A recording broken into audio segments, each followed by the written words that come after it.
Welcome back, New Jersey football fans, to the South Jersey Football Frenzy Show. We're talking about Week 6 here at Studio B with Rod Self and my buddy here, Coach Tim McEnany. Coach. Hey, Trib. Got the red on? I got do. the red on? I do. We have it in the. There we have it. There we go. Yeah, this, by the time people watch this, that may be retired for the year, but we'll see what happens. Can't win 2 till you win 1, Trib. You can't. Mac, it's football season. I'm all in. It feels like football season. Rain came in, it's brought dark. the temps. It's dark. The temps are down a little bit like normal. We're getting to it.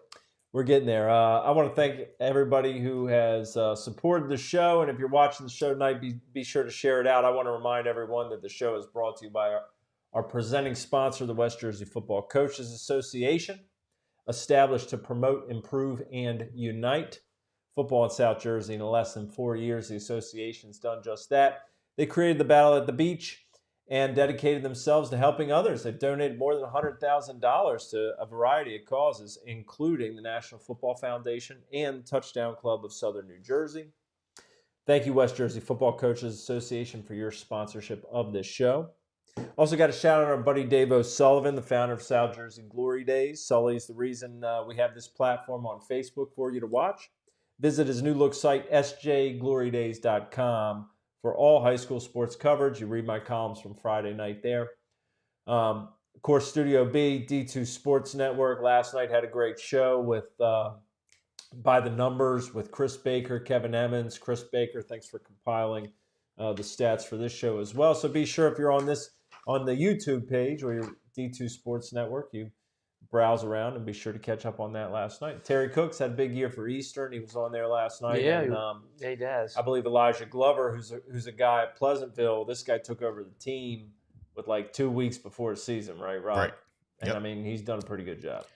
And he's a young coach. Yeah. I mean, enthusiastic. Yeah.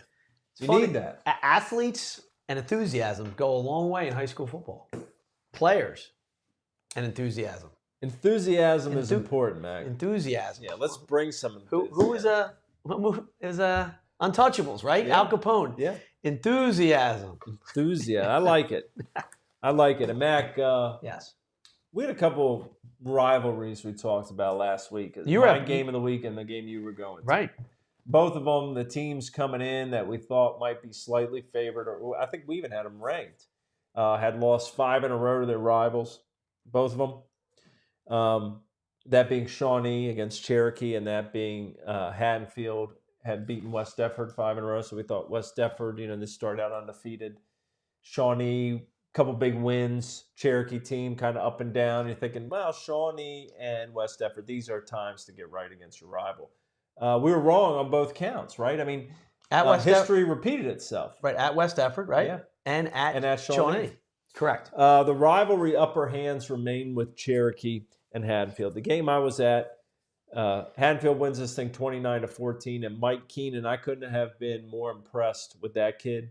77-yard touchdown run late in the third quarter and a 21-yard touchdown catch in the first half. This is 3rd and goal from the 21.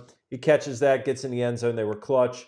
The Haddon's defense, of course, always up to snuff against the wing T. They know it. We talked about that last week, inside and out. They were great again. Got to give a shout out to Mike Miller, defensive coordinator, a guy I've known for a long time. Mike does a great job. It was pretty cool to see his dad, Steve Miller, also an assistant with Haddonfield, and his son, Charlie Miller, a freshman, dressed for his first varsity game for being a great practice player, program kid, that earned his way on the roster. So it was an important night for the Millers. So shout out to them. The defense, Keenan. This was a Haddonfield effort. If you look up Haddonfield football in the dictionary, you'd see a performance like this one. This was well-executed defense, opportunistic, smart for the most part. Couple turnovers. I think Coach Delano won it back, but came together, played throughout. Keenan's a guy, you see him on the field, and Mac, you've mentioned this in the past, it's like, I see that guy in pads, number 3, dude, get him the ball. I saw him standing next to you after the game, and I'm like, I didn't realize he was that big. Huge. I mean, I've seen him. Kid. Right, yeah, big kid, tough kid, good athlete. I mean, and then, in that high school space, it's like, yeah, get that guy the ball. That guy can, you look in warm-ups, you're like, wow, this kid can make something happen, both sides of the ball. Yeah. Heck of a player. I don't. Doesn't he remind you? He kind of reminds you of the lineage of that Haddonfield type player, right? The Klauses. Just that guy that they get. That guy. He can do whatever he wants to do on the athletic field. A guy that really didn't have a lot of touches coming in, didn't have a ton of touches in the game. I mean, he's been playing receiver primarily, but they put him in the backfield. He gets that big run. Just a special player. When you look back at last year, he played well against West Deptford also. I had an interesting exchange on Friday night. I wrote about it in my column, but Johnny Foley, right, comes over. He's on the fence line. I'm talking to Kemp Carr, Salem head coach, is scouting because he's got West Deptford this week. Yep. Johnny comes over and he's talking, and he says, we lost here my junior year. And it still eats at me. Still stinks. Oh, yeah. And Johnny went on to play Lehigh. He was part of a Haddonfield team that was -- 1 in South Jersey. Had a very decorated high school career. And here he is thinking about that game. And that shows what this rivalry means. Mac, you saw your edition of a rivalry was a little bit more wild in terms of the ending, but Cherokee 22, Shawnee 21. It's a game of the year candidate. Chris Baker was there. He said it was amazing. Cooper Birdie, 12 for 17, 121. A touchdown, a rushing touchdown for Cherokee. But tell us what happened. If you're a Shawnee fan, you're like, you don't know what happened. It was, Shawnee was up early, 14-0, controlling the whole game. Yeah. Some turnovers late in the second quarter gave Cherokee some late quarter life, right? Ties the game up at 14. Again, at that moment, Shawnee's controlling the game on defense. Cherokee can't really get anything moving along. And then, Shawnee takes a third quarter. The Nichols kid goes 75 yards, first play from scrimmage. Lumberg was back, getting 4 or 5 falling forward, 5-6 yards a carry. Early on, Anderson was completing some passes. I think he was 6 for 7 or something. He did have the pick, but when Nichols goes 75, you're thinking, all right, they get another point or two, they get an extra, they get something. This game's done. Yeah, Cherokees, but again, rivalry. Never say die. I don't want to say. I hate to say having their number, but beating a team. Now 6 straight years. We talk about high school generations. 4 years is a generation. There's kids now, unfortunately, that went to West Deptford and then now have gone to Shawnee that have never beaten Cherokee. That's a long time. So Cherokee comes at the end of the game. Shawnee gets the ball for short punt. They convert it. They get a first down. They look like they're going to get another one. They're inside the 10. There's less than 4 minutes left, and unfortunately, Shawnee misses a field goal. They go up 10 points. Things done. Yeah. They miss a field goal, and Cherokee gets the ball under 20. And you taking yourself out of it, just watching Birdie go. You're like, wow, this is high school football now, right? This is a kid who's going to play baseball at Tennessee, and that you're like, he's got the ball in his hands. Someone says to me, "Are you nervous?" I said, "Yeah." They're like, "Why?" I'm like, "Because Birdie has the ball in his hands." Yeah. I go, if Birdie was a receiver, I wouldn't have been nervous. Birdie's playing quarterback. Every play, it's in his hands. Yep. Every play, he's falling forward for moving the sticks. It reminded me of Husney at Toms River North. Just move the sticks. 3rd and 7, move the sticks. 3rd and 8, move a stick. Right? Makes a pass here, makes a throw here. And next thing you know, he fumbles into the end zone. I saw this. It was crazy. You got guys scrambling for it, and Cherokee falls on it and touchdown. And someone says to me, "What are they going to do?" And I'm like, "They're going for 2." Oh, yeah. They're like, what? Someone says, "Why are they going for 2?" I said, "I'll tell you why they're going for 2. They just went down the field 80 yards, and Birdie's their quarterback." They're not playing for a tie. And, there's overtime in high school, but, you knew, I hate to say you knew what he was going to do, but you kind of knew what he was going to do, right? He's a lefty, he sprints left. Yeah. He's waiting for something to happen, and he finds Barbara Giovanni in the end zone. And it's like, when you're what a finish. Listen, it's crazy. I'm there as a Shawnee fan, obviously, but as a high school football fan, it is cool for high school football. Again, I'm Shawnee. My sons go there. My kids, we all know that. But I'm watching this game and I'm like, I'm in the car. I'm like, oh my, I can't believe that this just happened, right? And then you think to yourself, wow, isn't this cool, man? I mean, it's cool that in the world of high school football, kids are just gonna play to the end, and and kids, kids just trying to make plays. I've seen it on both sides, man. I've seen Shawnee win games like that numerous times. Yeah. But it was objectively, it was a really cool football game. Well, let's flip the calendar back not too far for either of these teams. The week before, Cherokee had a wild game that time ran out on them at the 1 yard line or down inside the 10, right? So they're in another position. This time they convert. Right. The Shawnee earlier in the season has a game where Camden dominates them on the stat sheet. Correct. A couple plays go their way and Shawnee wins. So I thought it was like a karmic shift for both teams. So when you add them up at the end of the year, you're going, we could have had this one. Right. They say, well, on paper, on Camden, though, that probably evens out, right? And for Cherokee, it's, we could have, we're right there. It's like, but. Shoulda, could have, would have, nuts and butts, or whatever the saying, nuts and bolts, or whatever that darn saying, I don't know. Ifs and nuts for candy and nuts, all have Merry Christmas. There you go, right? Whatever that is. But it's just in a global thought of picture of watching kids and and it was disheartening. Shawnee's, we've been on both sides, right? I've been on the other side of that, where you think you got a game under control and a team does something and you're just like, you're sick and the kids are sick and it's just and it's terrible. But in that game, in those games, Shawnee or Cherokee or Lenape back in, or that you got to cut the head off. Yeah. They got to be dead, and dead is zeros on the clock, game over, and nothing's over till zeros are on the clock. So, well, this week we saw an NFL record for double-digit comebacks. Yes, and you think about those are pros that are winning these games. I know there's pros playing against them too, but it is truly never over until it's over. And in high school, it may just be one little thing could happen. Right. You go down the list. You've seen so many tremendous games over the years, games that I can remember walking out of games or being on the field and seeing something happen at the end of the game and thinking, like, Kirk Gibson, like, I can't believe what I just saw. Like teams have, did that really just happen? No business, in complete shock. Like no business, no business winning the game.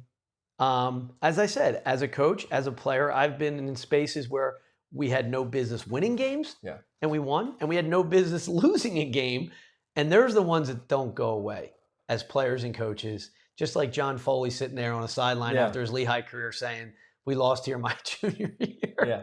Right? Someone was like, dude, that was in high school. And he's like, yeah. And it's still in his crawl. That's why he's like, yeah, I don't care. And that's, great crowd, both sides. Cherokee, Shawnee, both stands packed as you would expect. And it's every year it's just something's squirrely. And you just knew that game wasn't going to be over till it was over. Like especially when they tied it up right before half. So, credit to Cherokee.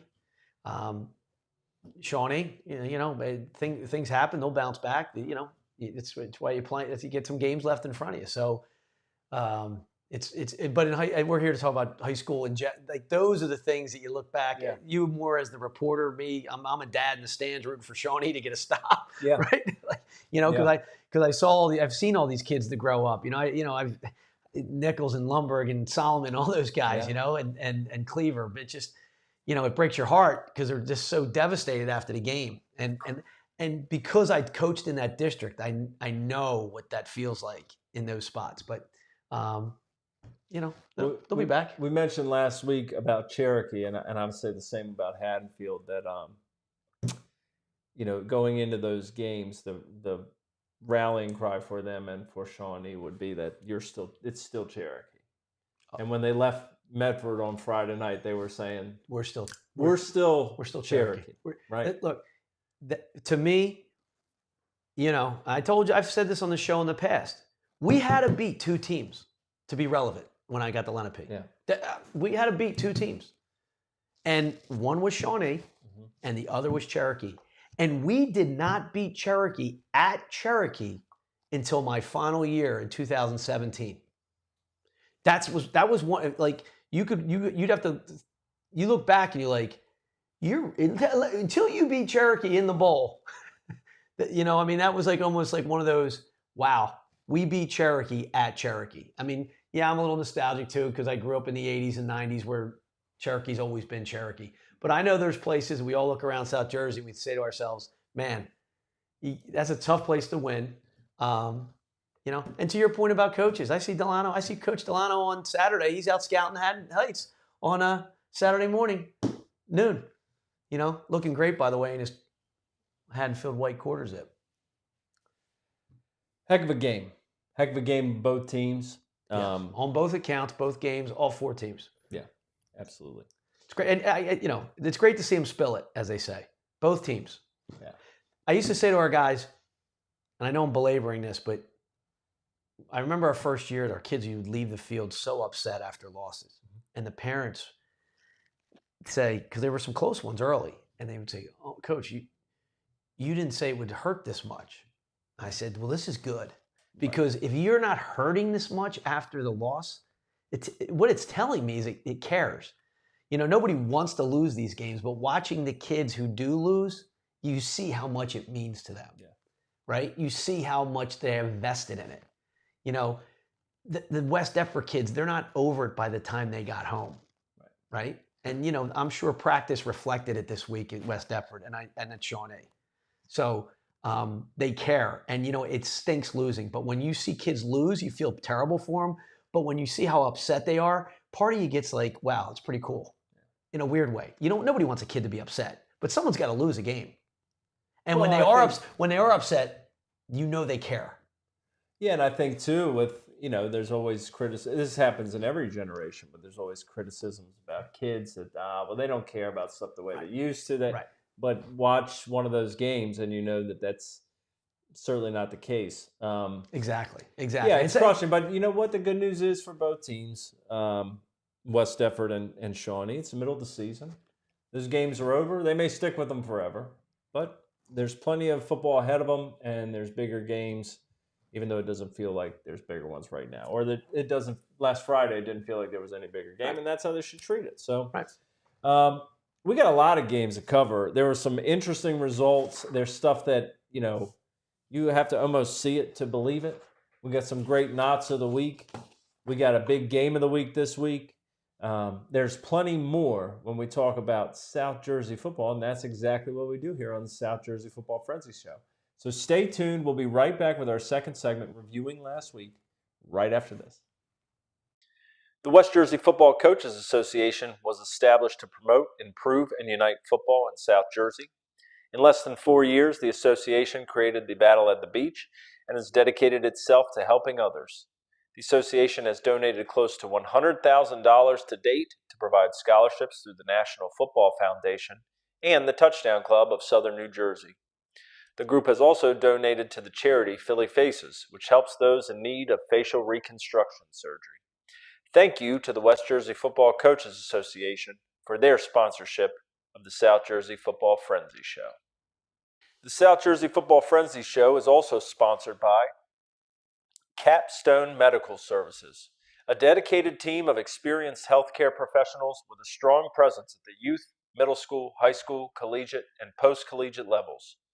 They specialize in athletic training services and sports medicine for youth, high school, collegiate, and adult sports, event EMT and paramedic coverage for events and gatherings of all types and sizes, ensuring everyone's safety, injury prevention and workplace injury programs for commercial and industrial organizations, American Red Cross training, ideal for coaches, youth group leaders, church organizations, businesses of all sizes, and school districts. At Capstone, they are committed to delivering exceptional medical services that exceed expectations. No team will work harder or more passionately for you or your athletes. They proudly serve athletes of all ages, schools, businesses, and event organizers, ensuring the health and safety of every individual in every setting. Whether on the field, at work, or during special events, Capstone's here to protect, support, and serve because your safety is our top priority. To learn how Capstone Medical Services can support your school, organization, or event, call 855-EVENT-CMS or visit capstonemedicalservices.com. The South Jersey Football Frenzy Show is also sponsored by SRA Home Products. South Jersey, let me tell you about my friends over at SRA Home Products. SRA has been building sunrooms, pergolas, and patio covers for over 25 years. They've built more than 9,000 projects in the Delaware Valley alone. And I've had the opportunity to be around Mike Fody, the owner, and I have nothing but the best things to say about Mike and his crew. SRA is a gold accredited member of the Better Business Bureau under the elite provider status with Home Advisor, and they've racked up a number of Best of South Jersey awards in the past. They also contribute to multiple sport associations and are huge supporters of Williamstown football. Find them online at srahomeproducts.com. Enthusiastic about football? Become a part of the NJFOA South Football Association and team up with us to officiate high school football. Join us on the field. Our cadet class kicks off in March. Register on our website or by scanning the QR code in this ad. Put the stripes on and join us on the gridiron today.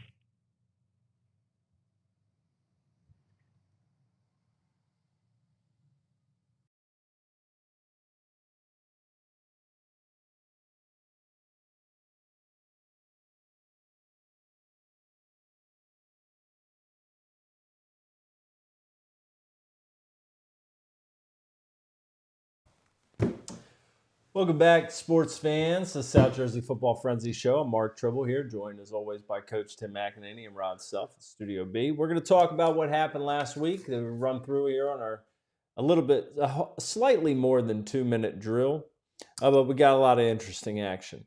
Pleasantville beat Woodstown on Thursday night, 40-0. Jamil Hudson, 3 total touchdowns. Absegami, this is all on Thursday, by the way, shut out ACIT. 16-0 behind Logan Simpson's 2 touchdown runs. Atlantic City keeps things going, 55-10 over Vineland. How about Marvin Burrows this year, man? 13-18, 365, 6 touchdowns. Tamir Rex, 4 receptions, 130 yards, 2 touchdowns. And Pittman beats Lindenwold 27-22. Upham with a punt return touchdown and not. But Lindenwold, Charles Barber, new South Jersey record, 293 yards receiving in a game. When I saw this number, I was stunned by it. It's an incredible performance. And also, I don't know how much we've mentioned Lindenwold in the time we've done this show because there's been some lean years for the Lions. I was looking at it, I think they've won about 11 games in the last decade. So kudos to you, Mr. Barber, for suiting it up. Doing what you did, even in a loss, I know, but 293 yards. That's impressive. That's a pretty positive news out of Lindenwold, in terms of being on the gridiron, man. And big time too, because it was in. I'm sure he would trade the loss trade the record for the loss, get a win out of it, as we all would. But in saying that, He broke it in a valiant effort, right? It wasn't one of these, they're putting up 55. It wasn't a 55-0 game where they're like, the coaches are like, hey, let's just try to do something funky over here. He obviously was their playmaker. I don't know how many of the 22 points he had touchdown-wise. My guess was he had all 3. But I think he did have all 3. Yeah, but 293, that's a huge, huge number. And like I said, in a close game, 27-22. Yeah. Talk about exciting. Obviously Lindenwold had to chuck it around the yard, and they did. And then Pittman got a little bit. Panthers come away with the win, 27-22. Got the stop when they needed. Friday afternoon, Mainland takes a big battle against Ocean City, 20-7. Johnny Franchini, a pass touchdown, a rushing touchdown. Here's where we get to 2 results that I would say are stunning. In terms of, I don't know whether you guys follow live on Twitter or you look at Jersey, GridironNewJersey.com Friday night and see the whole list of games, or if you go to NJ.com, whatever you do. When you saw these, I follow you. And then I see what you do. That's the problem. And then that's your first problem. And then, I see what you posted, and then I see how you posted what this is. And these are crazy. These are crazy. So first, Williamstown beats Rancocas Valley 21-18. Trey Alexander, 21 carries, 114 yards, 2 touchdowns. The Braves defense, 7 sacks. Aiden Ezeraku, if that last name sounds familiar, of course you know why. He had 2 sacks. So Williamstown upsets Rancocas Valley, still playing without Savion Adams, I know, and they've struggled offensively. But this is a Williamstown team that showed some glimpses earlier, hanging with Shawnee Mack. You saw them there. Young team, taking their punches, moving on. Huge win for them, 21-18 beating RV. And RV has had, I'll say this, there's a sore spot at RV when it comes to Williamstown. Williamstown has had some pretty big wins over RV in recent years. Yeah, they have. Then let's change it around.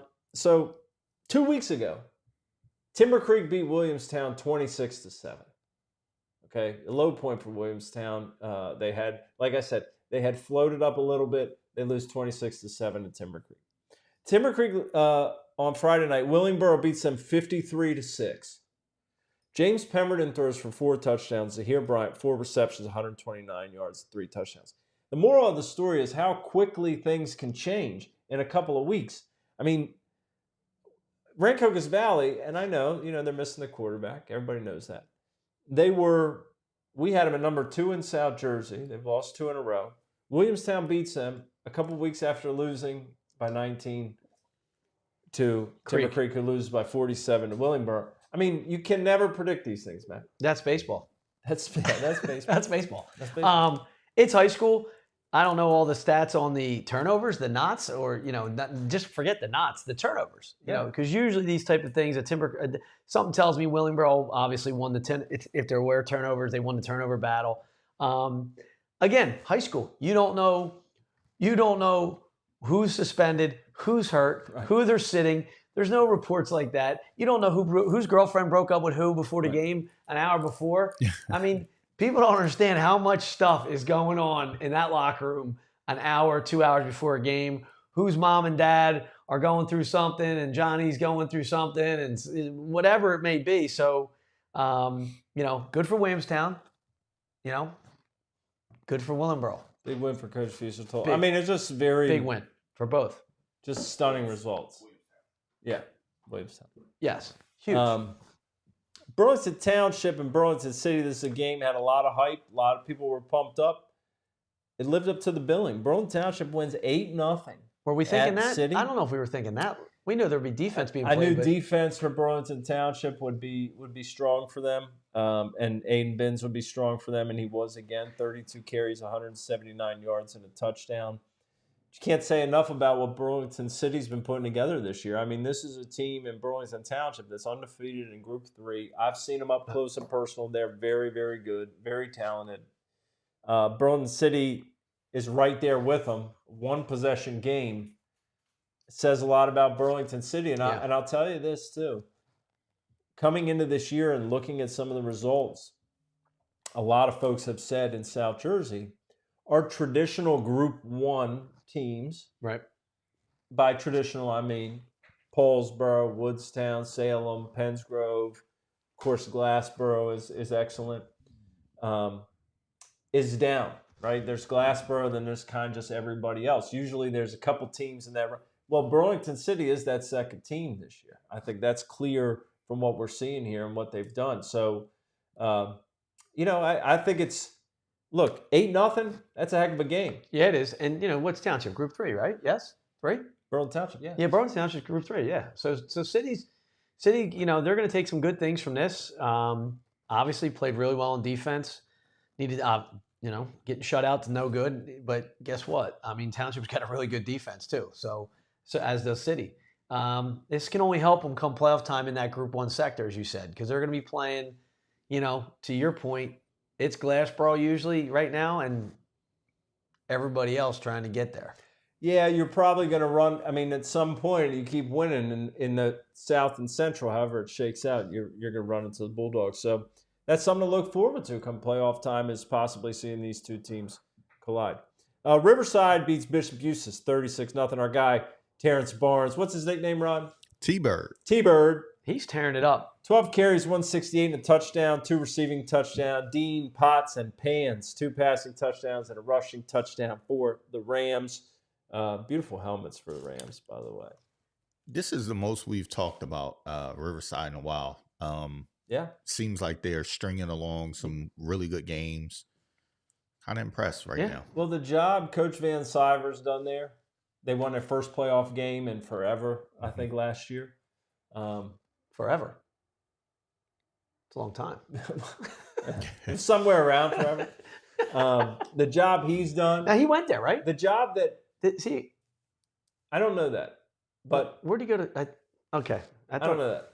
But I'll tell you what, also, I was thinking about this. We were talking about Burlington City. It was on this show years ago. I don't know how many years ago, when you said, hey, and real quick, I want to shout out Caden Booker. Young guy takes over at Burlington City. And both these guys have built these programs from, look, it's not easy in Group 1 to build a program. I mean, it's not easy anywhere to build a program now. But with numbers in Group 1. Every day you're trying to figure out if you have enough kids. Right. You don't have enough boys in the school. These are guys who've done an excellent job. So hats off to both of them. Unbelievable. St. Joe Hamilton, they were in the news for, well, they beat Buna 34-8 on Fridays. And Zakai DeJesus, whichever one is. Sorry, Zakai. 7 receptions, 163, 2 touchdowns.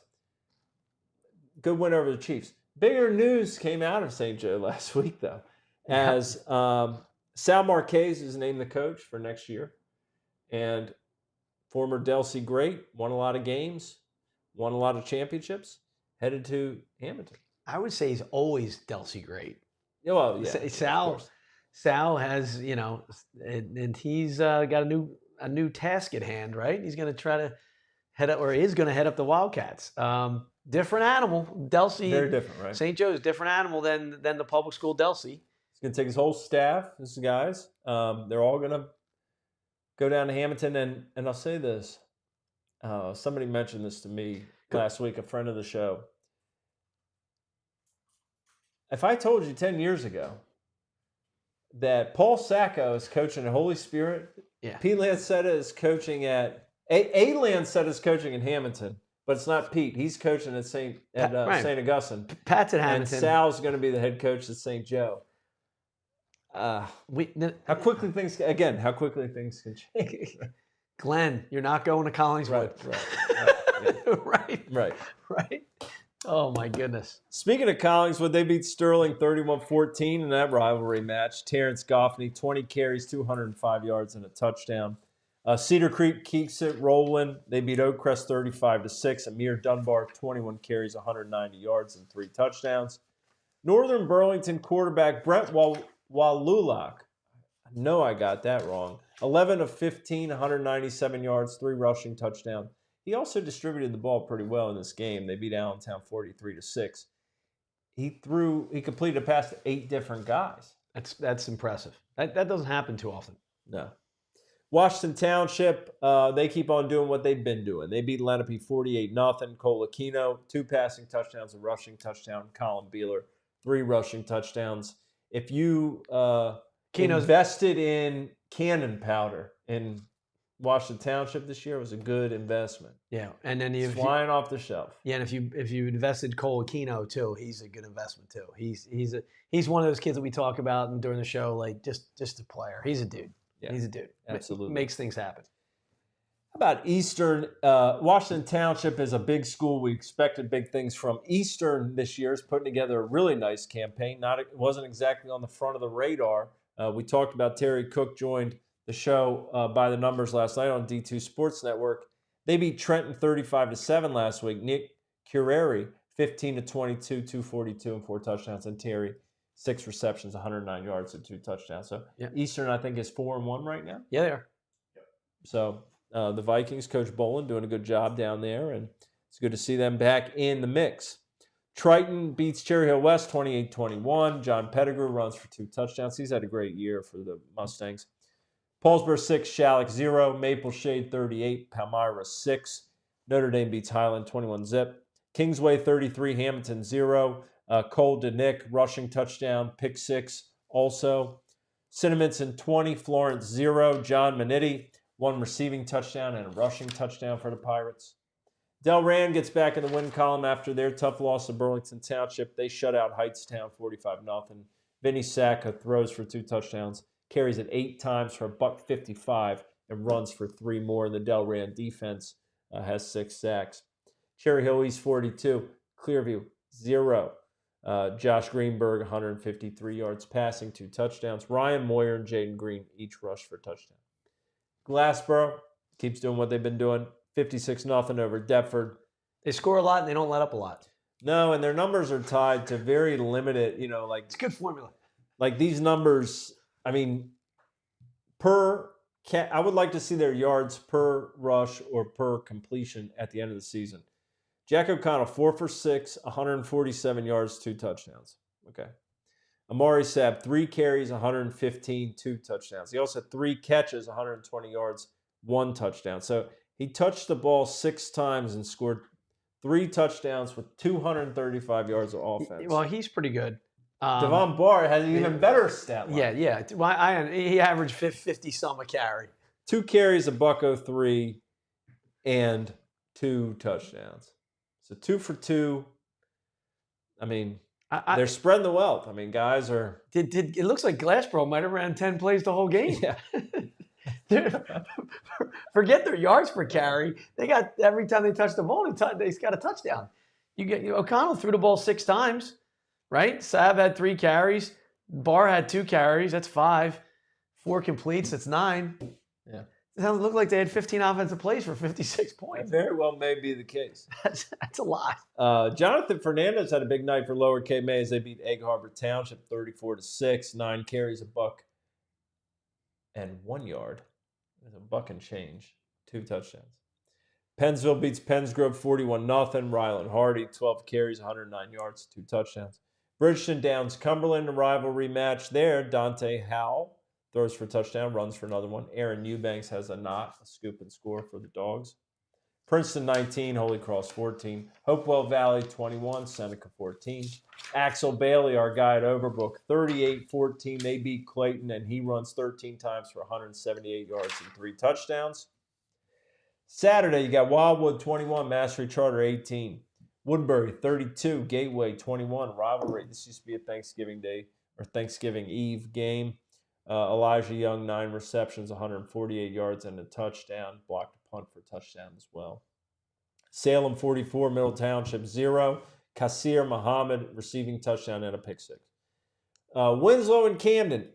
This one, look, before the game, it seemed like Camden, they were ready to go. They were letting Winslow have it. And for the first half, I guess it was close. But Winslow pulls away. I think Winslow's immune to that. Basically, Rod, you're shaking your head yes.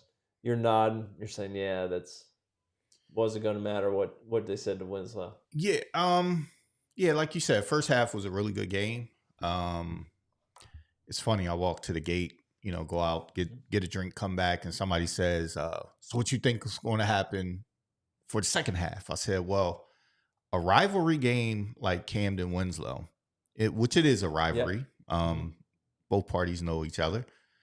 I said, you never know what you're going to get. I said, but we know Winslow is a second half team where they can light it up, put 30 on the board, and it's over. Right. And pretty much that's what happened in that second half. It was, a couple plays, turnovers, things like that. It just. Well, 26-8. Okay, Winslow takes it, and Parker throws for 319 and 3 touchdowns. Quade Hendricks finds the end zone again, 119 yards. TJ Maddox gets a touchdown, 112 yards for him on 6 grabs. But really, the play of the game is Julian Peterson down the goal line. The stick that he puts and knocks a helmet way up in the air. I mean, it looked like a firework or something. Helmet goes way up in the air. Clean hit, great video. I mean, it went. About 6 different people sent it to me from 6 different outlets. They all went viral. Everybody had the video. And everyone was a good 6 different angles too. So yeah, like you said, clean hit, big hit. Look, big hits still travel in high school, and That's right. and everybody gets excited and can change some games and et cetera, et cetera. One thing I'll say, Winslow is a team. They're the team this year that we've had in the past. We've seen some Shawnee, some Lenape, some Timber Creek teams, some Delsey teams like this, where it was like you're waiting to see if they're going. Like you don't think they're going to lose, but you're waiting to see if somebody can beat them. Right. And that's just the feel with Winslow. It's like people like to see them play, but they want somebody to upset them. Yeah. Right. But they're just, or they want a game. They want something to maybe they don't want them to lose or anything, but Well, this is how it goes though as well. Like when you have a team, and it happens quicker now in high school because teams get better quicker. Correct. It's easier to get better quicker. yes, But you have a team that the first year or so, it's impressive what they're doing. right. And then it's like, okay, but we're tired of them doing that, right? Yeah. Like we want them to lose. Yeah. And the teams that stick there, I mean, over the past couple of years, I know Millville. Like if you ask somebody now about Millville, they're like, "Wow, I don't mind Millville." I mean, whatever. Right. Well, a couple of years ago, people were showing up to watch Millville. They were rooting against Millville. It's like I want to see them lose. I want to see them go down. It's just like, but it's that way in every sport, right? Yeah. Oh yeah. I mean, like you said. Like we were talking Washington Township a couple of years ago. Look what Schwarzman's doing. Look what he's doing. Look what Coach is doing. Look what he's building. Look what he's building. Now people are like, all right, let me see if we can get him. Let's go get him. Well, like we just talked about Williamstown, a big win for Williamstown. Well, if you rewind the show 5 years, if we were talking about them it was like they were beating the exactly they were beating the tar out of everybody. Right, everybody's like, okay, let's see him beat Willie. We got to blah blah blah. They were the measuring stick. Yeah, well, they were for 4 or 5 years, no doubt, and then even probably longer than that, and then a little dip, and some big wins. Those things go a long way. Some people like to ride the wave. Some people want to see the king get knocked down. It's whatever people are. Oh, what's the hype? What's the hype on this team? And then you go see them, and then the Winslow, right? What's the hype? What's the hype? Okay. They beat a pretty good day-ended team, 26-8. I thought about this when I was riding home from that game. And I thought about you, Coach, when you guys faced the Timber Creek team that was similar to this Winslow team. Yeah. Coaching-wise, going into a game like that, you don't want to admit that it's kind of like, they got dudes. They had more. They got a little more than we got. We need a little bit of help. Franny Brown was at that game, and Franny's great. Comes over, says, "Hey," but I said, "Franny, you're on the wrong side." I go. I know where you're watching the game from. Right. I've known Franny, so I'm like, I know where you're going to watch the game. To your point, a lot of guys, a lot of dudes. But at that point, I mean, to interrupt you, but at that point, you're playing a team that has a little more talent than you. But you've gotten there because your kids know how to win. Right. So you're not afraid of their talent. You just hope you can contain it a little bit. Yeah. Maybe it rains. Well, but to that point, or maybe Leary's not dropping them in trash buckets on the hash. We also had, and I mean, the end of that Timber Creek run was it was a Styles makes fights type of deal with the wing tee. With Delsey. And Delsey. Yep. And then you had a power. Then it was kind of like, well, sometimes you need that schematic difference and having a really good team to take down a very good team. Right. And I think that's always an interesting dynamic too. I mean, we see less wing tee now than we did in the past, but mainland Millville, Millville beat them in the state semifinals and then lost to them right in the playoffs the next year. And that was a Styles type of game where, if everybody just lined out the best athlete or whatever player from 1 to whatever, top 8 of the top 10 might be from Millville, but that wing tee jump up and get them. See, kids. I mean, look, kids are watching film, right? They have the huddle. We're breaking down film. We're showing them film. They know they know kids are athletes and they know kids are better football players, but they bought in. They've also been in. They were also not just the teams I was around. They've been in games where they're beating teams that they're not as talented at. They know they're not as quote unquote athletic or what have you. The special thing about those Timber Creek teams that you're speaking of, and now this Winslow team, it's double bubble. They're good players. Right. They're mental. Their minds are right. Mm-hmm. They got good coaching. Like you got all the. I mean, you could get. It's layered. I mean, you could. Yeah. If you can't just win on good coaching. You just can't win on dudes. You just can't. I mean, I joke to the guy that I'd rather have dudes than coaches, right? Right. Guys play, but there's still that. If you have guys that aren't willing to put in the time, put in the effort, they'll win most of the games because they'll beat the teams they're better than. Mm-hmm. And the teams that, but those teams that are gonna get it close. I mean, you go back to that game, and we had a 10-0 lead. Right, and we knew the plan was that if we could just stretch this a little bit, we keep stretching it. But I'll go back the points before half. Right, they tied it up before half, and it was like, all right, and their defense that year was off the charts, just like Winslow now, right? Because the defense, but sometimes you're playing a team that is bigger, stronger, faster, right? It takes a lot to be a champion, right? Either it takes a lot of firepower, right? It takes a lot of dudes. It takes some dudes and a whole lot of whatever it takes to be a champion. It takes a lot. I mean, it takes a couple bounces. Rarely do yes, definitely take some bounces. Sure. But very rarely do you read about a team at any level, NFL, college, high school. If there's a memoir, an autobiography, a book, whatever, a documentary, Netflix, whatever. You very rarely have a program that has gone on to the height of heights and had a problem with it at the time. Now, maybe there was a problem afterwards. Maybe there's a problem, but at the time, because they're going to face they're going to face just as talented as a team. Maybe not through the playoff, maybe not through the March, but at the maybe that final, they're going to find somebody as talented as them, or maybe not as talented, but maybe a little better coached, maybe a little, maybe more, the kids a little more mentally prepared for that game, what have you, whatever.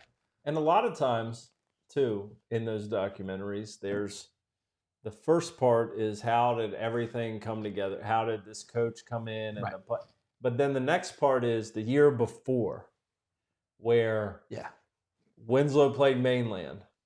And it changed their program because they lost. I mean, at that stage, and that almost every champion has to have that moment punch. Yeah, and they have to come back. Billy's probably looking at their hamstrings, going, "Look at the butts." Well, they're squatting. We go back to when Miles came in on the show, and he just said they just bullied us. Yeah, we knew at that moment that it wasn't like they had big guys, but they were thick. They were in a weight room. They were doing the squats. Hamstrings and butts. We just knew it was things that we needed to implement into our program. And from that moment, they've changed all of those things.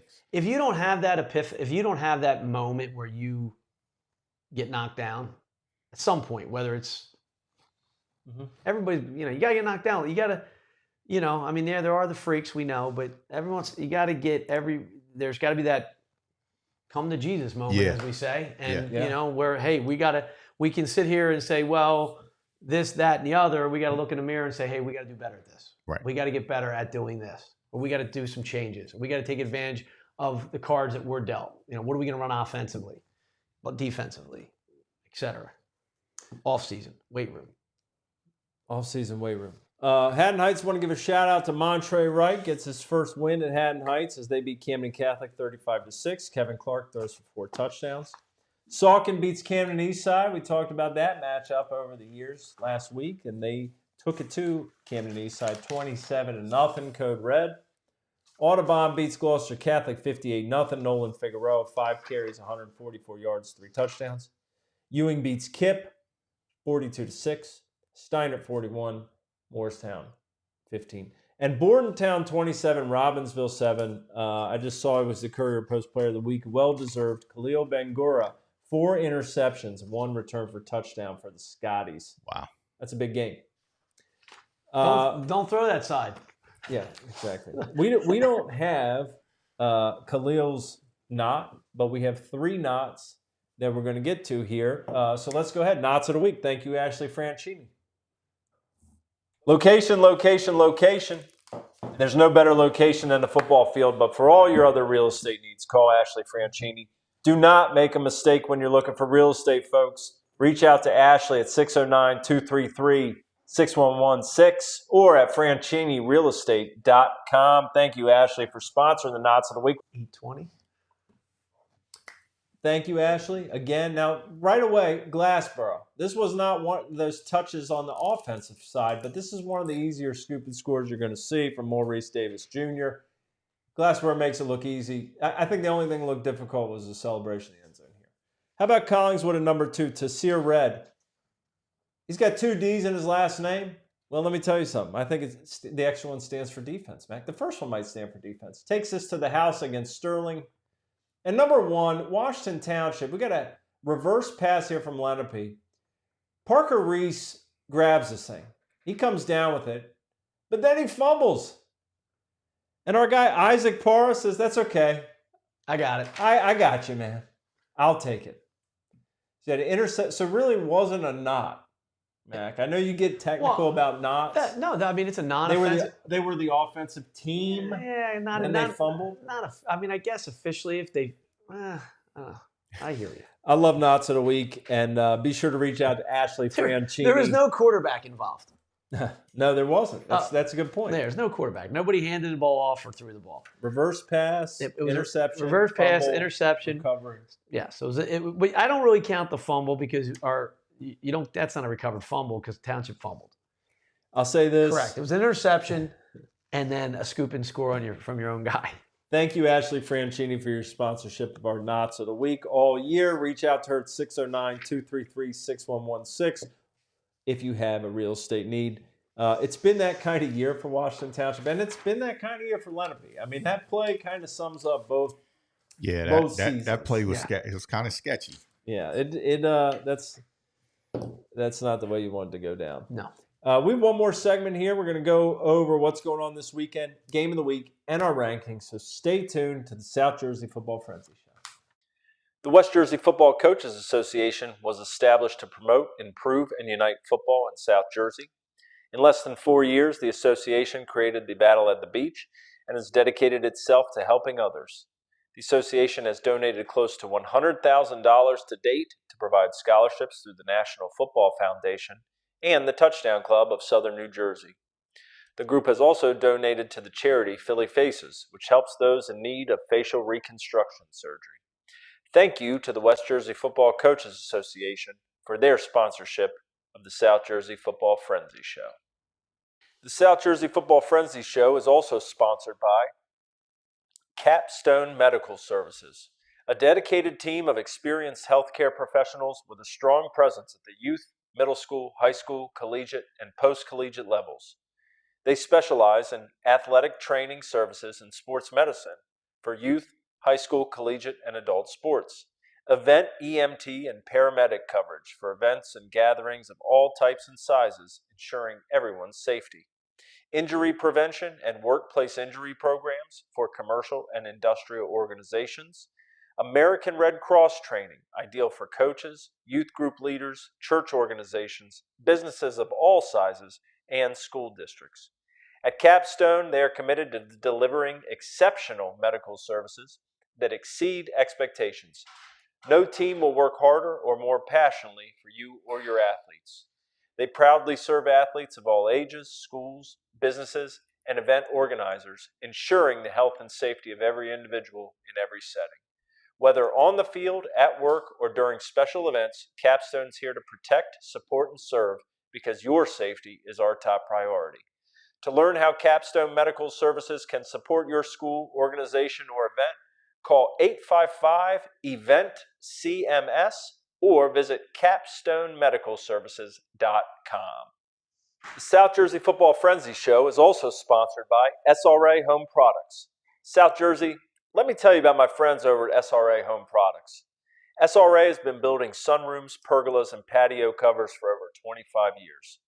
They've built more than 9,000 projects in the Delaware Valley alone.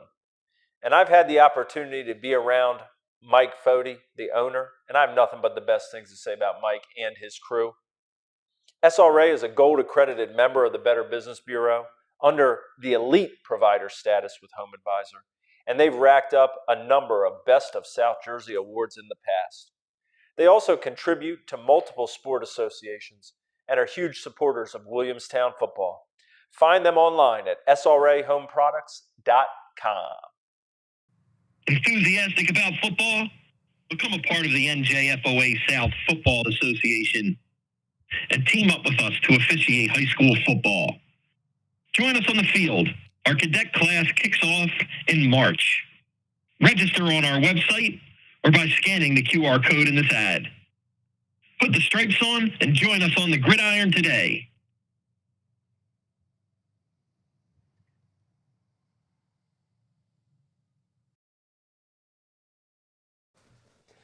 Welcome back, New Jersey football fans, to the South Jersey Football Frenzy Show. We've got some big games coming up this weekend. A game of the week I'm very interested to see. Let's go ahead and talk about a couple of them real quick here. We got Thursday night. I want to say one thing. Camden Timber Creek was supposed to be Thursday night. That game has been moved to Monday at 4 p.m. Camden Timber Creek Monday at 4 p.m. And I also got to say this, and I was talking to somebody about this on the way in. Talk about a short straw for Delsey.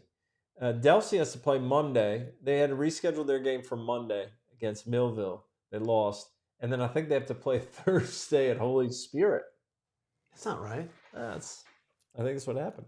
But that's not right. Like, why did they move? Well, why are they playing Thursday? Why did they move the Thursday Spirit to Friday? And maybe they did. I don't know. And to anybody who's been in the chat, I'm not ignoring you and not shouting you out for a reason. My chat was not working on Facebook, so we're just going straight ahead.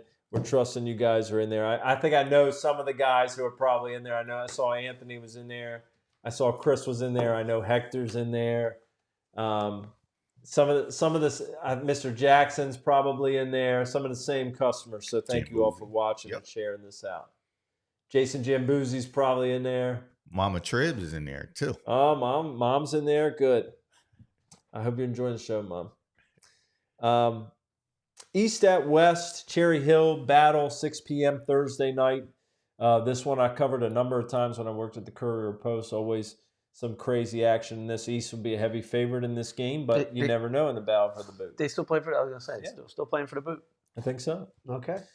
Pleasantville. We mentioned Elijah Glover and the job that he's done for the Greyhounds. They head to Oakcrest at 6 p.m. That's a local rivalry down there, and can't say enough about what Elijah's done. A young guy, as Rod mentioned. His interview is on By the Numbers on the D2 Sports Network. Go back and watch that or listen to it. But, this guy took the job right before the season. Our guy Malachi Timberlake got a job at Temple and had to go. And he's done a heck of a job. They've had some nice results. When I saw them that they beat Haddonfield 6-3, and then seeing Haddonfield last week, even more credit to Pleasantville for what they've done this year. Absolutely. Lower Cape May at 5-1, a little bit of a surprise. They're at Cedar Creek, 6 p.m., another game down the shore. This is Thursday night. Cedar Creek keeps on going, and Lower Cape May, like I said, they put together a really good season thus far. Friday night, the Viking Bowl, man. Atlantic City at 5-1 at Eastern, 6 p.m. It's been an interesting game. I mean, these are two teams that when you look at those bigger schools, you look at Group 5. Yeah, they want to be mentioned in the talk, and AC, both teams having, and teams that have had some pretty impressive histories in South Jersey football as well. Oh, no, without a doubt. I mean, now I'm going to date myself. Eastern. I mean, go back to Talaferro and Coach Spittle, and before him, Larry Ginsburg. My gosh, they had some teams, had some dudes. Shawnee at Saucon Friday. I have right here, Mac is back. 6 p.m. Mac is home. Which Mac? My son's going, and I'm going to the field. Yes. Well, you're going to be there. I will be Vince there. McEnany Stadium. Right? Yes, Vince McEnany Field. Yes. And you're going to be on the visitor side. Correct. But you're going to feel right at home. Well, I do feel right at home at the visitor side because I went to Bishop Eustace, and that for 100 years was our home field. So when we played Pennsauken, I not only coached on that side, I went and saw the games, and when I came back, even after graduating, I'd hang out with my friends, and I'd see my dad coach across the way, across the field. Yeah, it's a special place for me growing up there. I always felt, everybody talks about the venues in South Jersey. I just always felt that Pennsauken was one of the top ones. It has that mini bowl there. I would tell people that when they would play Saturdays, we played Saturday nights at PYA, and Saturday afternoons that place was packed with kids around playing in the grass on the field. So, and they being pretty cool. When your dad's named, the field's named after your dad. His grandson's going to be there, on the field with Shawnee, not playing, being hurt, of course, but part of that Shawnee. So it's always good to get back. It's also a nice measuring stick game, I think, for both teams. Oh, certainly. Shawnee, after last week, heartbreaker. You got to go. Well, you got a 3-3 play Shawnee. A team that's playing really well right now. 5-1. Feel great about themselves after last week. Right, Sauken's 5-1. Yeah. Yeah. Shawnee's 3-3. It was a tough one last year. It came down to the very end on a 2-point conversion that Shawnee converted at Shawnee. So, like you said, it's a good benchmark game for both teams and both Group 4 teams. Both Group 4. Yeah. So, interesting. All the above. Interesting, cool place to go watch a game. Sentimental for myself, as I said in this show numerous times. Sauken's always in my heart to win games. Just a couple weeks I don't want them to win. When you took the Lenape job, was there any, knowing you, I would think that you were partially interested in the job because they had the same mascot as Pennsauken, and they were red, and you're like, yeah, I want the job, but that puts it over the goal line. I can see myself coaching the Tribe. Right? I mean, you talk about ironic, right? I mean, you. I know it crossed your mind. You can lie to anybody you want here. I know at some point you. Listen, thought, I was not going to not take the job if they offered it at Lenape, but I also wasn't going to ask them to change the mascot from Indians or the colors. Or all the above. So, yes, I was very at home coming into Lenape, and I didn't have to buy too much red stuff or things that said Indians. So, yes, it was ironic. And Eustace was? The Crusaders. And, Cross was the Lancers. Cross was the Lancers. Okay, well, that's close enough. Yeah, I'm totally different color scheme, but that's okay. That's okay. Yeah. Saturday, 10:30 a.m., we want to get up and have a little breakfast football. Take a ride up to Hopewell Valley. They beat Seneca last week. Burlington Township heads up there. Last year, Hopewell Valley beat Burlington Township 13-12 in this game, and it to date is the only loss Steve Everett's had in the regular season at Burlington Township was by 1 point. He is undefeated this year, so that'd be a good one. Game of the week, Mac. We talked about it right in the beginning of the season. It's a game that was on a lot of calendars. I know it's the Apples lost a little bit of its shine the last couple of weeks, but Washington Township at Rancocas Valley, 6 p.m. Friday night. I will be there as the Red Devils seek to, squash the last couple of weeks. The upset loss to Williamstown, losing to Camden, failed 2-point conversion at the end of the game, and Washington Township continues to just methodically roll through, but. In thinking about what these teams look like in the beginning of the season at Battle of the Beach, when Rancocas Valley had Mr. Adams at quarterback, Washington Township was the sum of their parts that they are now, you thought, oh my God, when these two play. Right. And so I don't know if Mr. Adams is going to play. I hope he is. If not, we'll see what happens, and they could very well meet in the playoffs. So a game that... Look, Garrett, it's a huge game one way or another in terms of playoffs, and seeing if Rancocas Valley can bounce back after that tough loss. Well, two guys doing a great job building programs, right? You know, and I'm sure Garrett Lucas is not licking his wounds saying, we don't have. We, the outside, can say what he doesn't have. We know what he doesn't have. Yeah. But quite frankly, but as they say, nobody cares, Rod. Nobody cares about your problems. Nobody cares about who you don't have or who's not dressed or who's hurt or who's this or who's that. Two good programs getting after it. That's been the theme of this show, randomly enough, as you just mentioned it, really has been young coaches. And some of the young ones we have in South Jersey have done such a great job building programs. Right. Lucas did it at Delran, and now here, Schatzman, of course, at his alma mater. We talked about Caden Booker. We talked about Van Siver. We look at, Bill Belton. I consider him a young guy with the #1 team in South Jersey. Glassboro, to me. I mean, you've got young guys throughout. That but there's also their mark. Pleasantville again. In fairness, East, Tyler Drob. Yes. I don't want to. I'm cutting you off here, but in fairness, like I go back to like an RV. Dan Hausman had done a great job there too. Yes. Had some. In the end, he had a couple tweaks in the years, but like getting a program back. You look at Glassboro. They they weren't in the doldrums, and taking these programs like kind of like next level, like bringing them, bringing them up, like Township. Right? I mean, you can go back and, the Tom Brown era. Now, that was millenniums ago.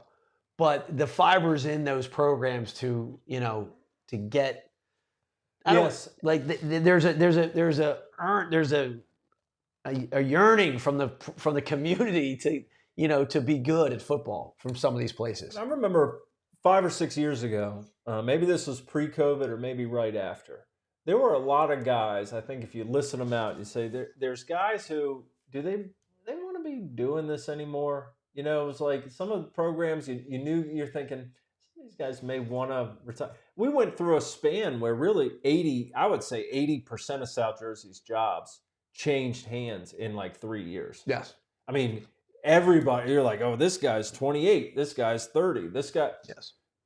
They're all new coaches. I got to, these contacts I have in my phone are outdated. Well, and these guys have, I think at the time you worried because of how young the coaches were, that it would be okay, well, in 2 years or 3 years, there's going to be somebody else who's going to take over the job. But these guys have continued to build. And what you're seeing now is young coaching talent all over South Jersey of guys who know how to build programs. They know how to keep the kids on the field, in the weight room, all this stuff, in the classroom. And really that's turned into a special thing that you didn't know that. I will say, I'm not young, old. The key to being a high school, I think, coach is enthusiasm and the energy. It's got to be contagious. It's got to be, the kids have to believe that, how much their coach wants it and is in it. So when we're at programs and we're at games and we're like, maybe it's time for, maybe you'll like you said 6-7 years ago, you're like, is there time for turnover? Like, is it, like when I got my first job, I was like 7, and I'm like, Dad, I don't know if I'm ready. And he's like, well, it's better to get a job too soon than too late. Yeah. He goes, just go 100 miles an hour. Like, football is the one sport, unlike golf, unlike baseball, right? If you do most things in football 100 miles an hour, good things are going to happen. And, that comes with enthusiasm. And with those young guys, hiring other good young coaches with them too. Right. And the enthusiasm is one part. I think the other part of it is keeping your kids home. Yeah.